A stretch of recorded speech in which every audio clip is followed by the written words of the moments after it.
Hello and welcome back to Let's Play Final Fantasy Tactics: The War of the Lions. So in the last episode when I ended it, I got a little overexcited about getting ready for this episode, and I accidentally triggered a cutscene and didn't save before I triggered it. So I'm going to go ahead and get that recorded for you right now. So after our random battle with Mandalaya Plains, when we traveled to the magic city of Garland,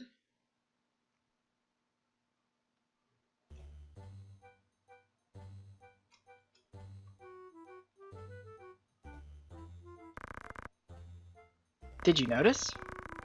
Notice what? How am I supposed to notice if you don't tell me what it is I'm supposed to be looking at? The menu, you clod. Take a glimpse. The menu? Oh, right. There's some new words on it. Melee and, rendezvous. What do you suppose those are?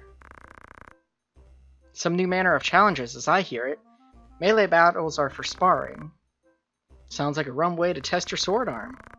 Friendly challenges, too. No worries of getting left to feed the worms. What about that other one?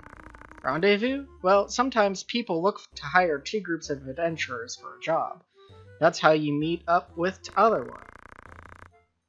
Ah, so you've to work together with another cull, eh? Not so sure as I could do that. Well, there aren't a lot of offers up yet either way. Sure there will be someday, though. Once more people catch wind of the idea, there will probably be some right interesting jobs. I suppose I could try it sometime. There's more still. This is the good part. As I'm told, both participants get rewarded with treasure. Why didn't you say that from the start? Let's get going! Well, first we need to find another group. You might give it a try too, my lord. If you ever have the interest, just say the word. So that's just a little introduction to, if we go back into the tavern, the melee and the rendezvous. So melee is you battle another player via ad hoc mode. Rendezvous, you team up with another player to complete missions via ad hoc mode. And in these missions, your characters can, and melee mode as well, your characters do not gain any experience. They only gain JP, and they get to keep it. In rendezvous mode, you only keep that JP, I believe, if you completely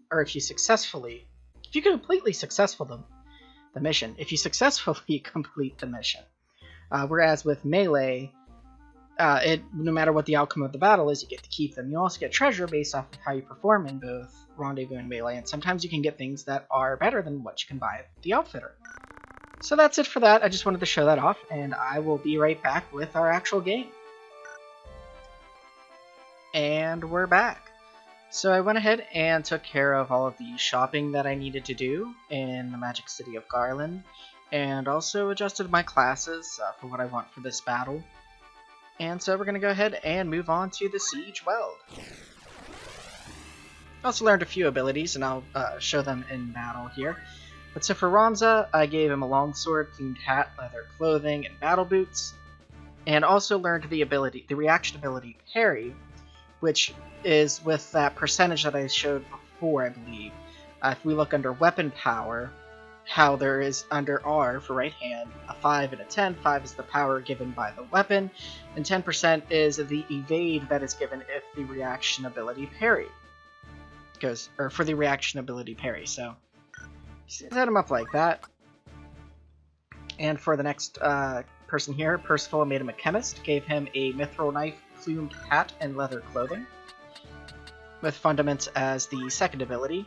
Little John I made a black mage, so gave him a rod, plumed hat, leather clothing.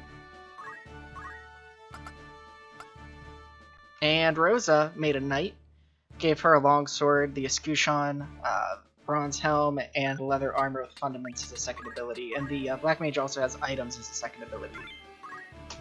So let's go ahead and jump in. I also upgraded Delita and Argith's equipment. I'll show that really quick as soon as I can in the battle. And actually, I'll show something else too that I haven't shown yet that you can do.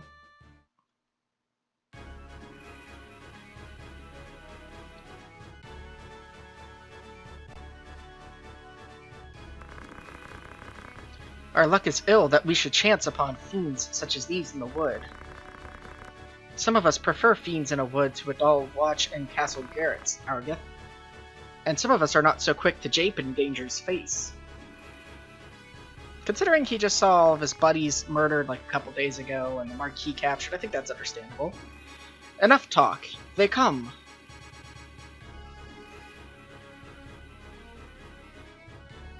So when another unit, such as a guest or enemy, is taking a turn, you can hit the triangle button. And you hear that little sound. And then at the end of that unit's turn, if it's not a unit you control's turn, you can either do status or done, or you can hit the circle button to then go ahead and look around the battlefield. Kind of paused the battle in a sense. So we do have a new enemy, the Black Goblin, which is just a palette swap of the Red Goblin. And even if we look at the description, we can see that the different species don't have, or different types within a species do not have different descriptions. And we can see here that he has the ability Spin Punch in addition to Tackle, which soundly thrash foes in all 4 directions, with a range of 1 vertical, and the radius 2 just means it's the squares directly next to him. And that is an unblockable attack. And so just really quick here, Argith, he still has this longsword, but I gave him a plumed hat, leather clothing, and left him with his battle boots. And then Delita, I upgraded to a longsword, plumed hat, and leather clothing.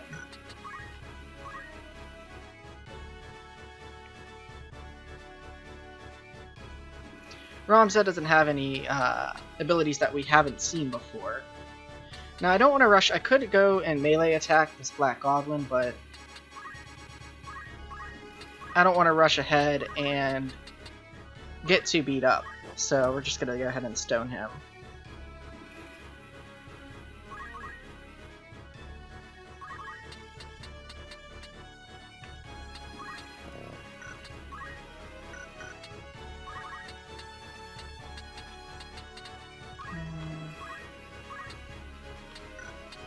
We'll just wait here.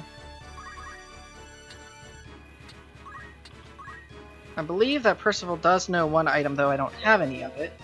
Echo Screen, which just removes silence.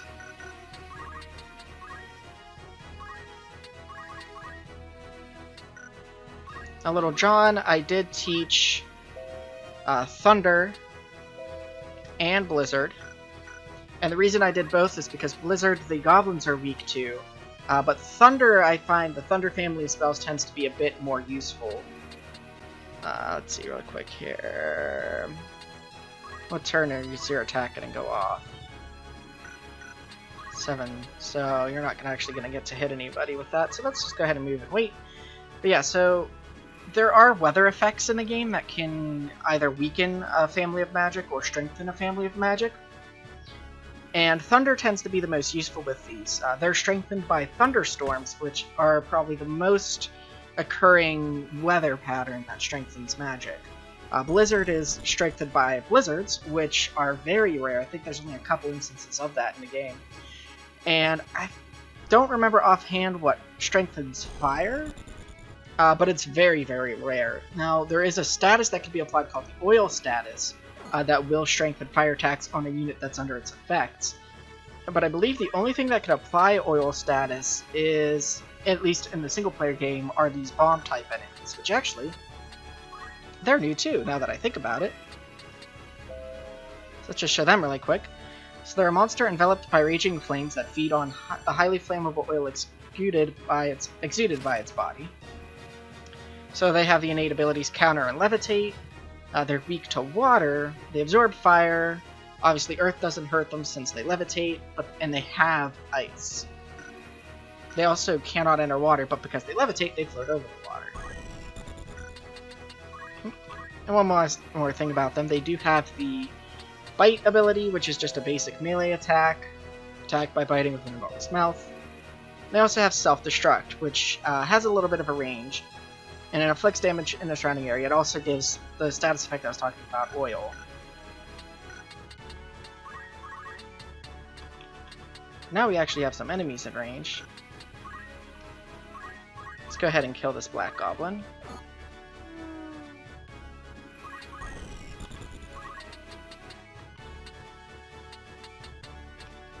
don't think anyone really needs healed right now, so...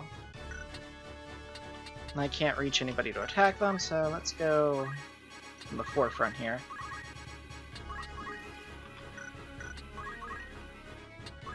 Okay, so really quick too, just to go over, so when you're looking at abilities, magic especially, the little half circle there indicates that it can be reflected with the reflect status. NP obviously is the amount of magic points it takes to cost, and then turn is after this unit's turn, where on the turn order it's going to sit. So if it's 0-1, that means it's going to activate right away as soon as you end the turn.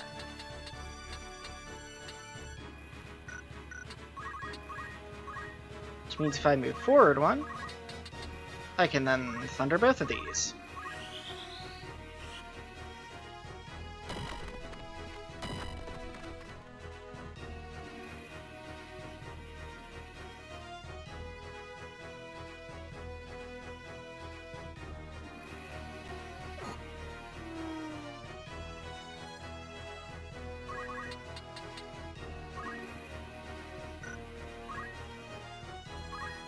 Now let's try and take that bomb out so that way it doesn't self-destruct on us. There we go.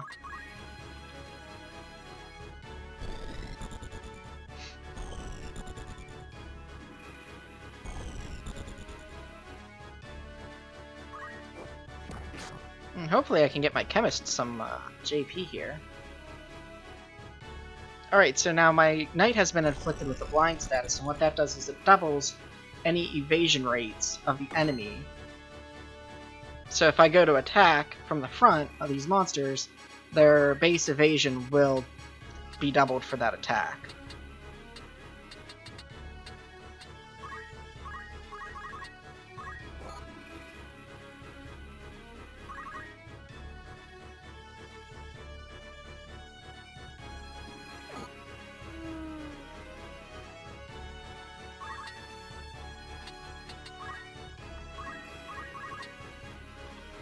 But since I'm attacking from the side, and monsters don't have any evade from the side, it doesn't matter.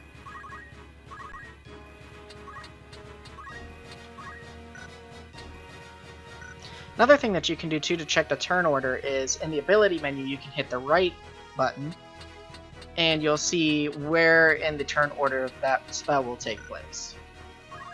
So I can see this is going to happen before the enemies get a turn.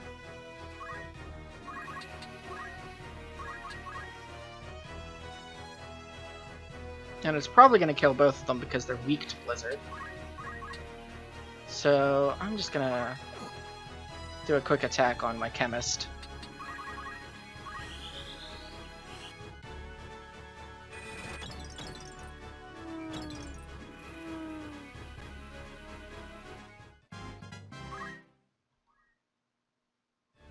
And there we go.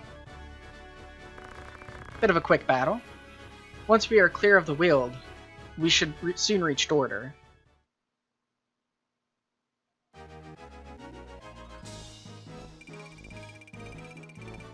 Alright, we get our bonus coin. No battle trophies for this fight.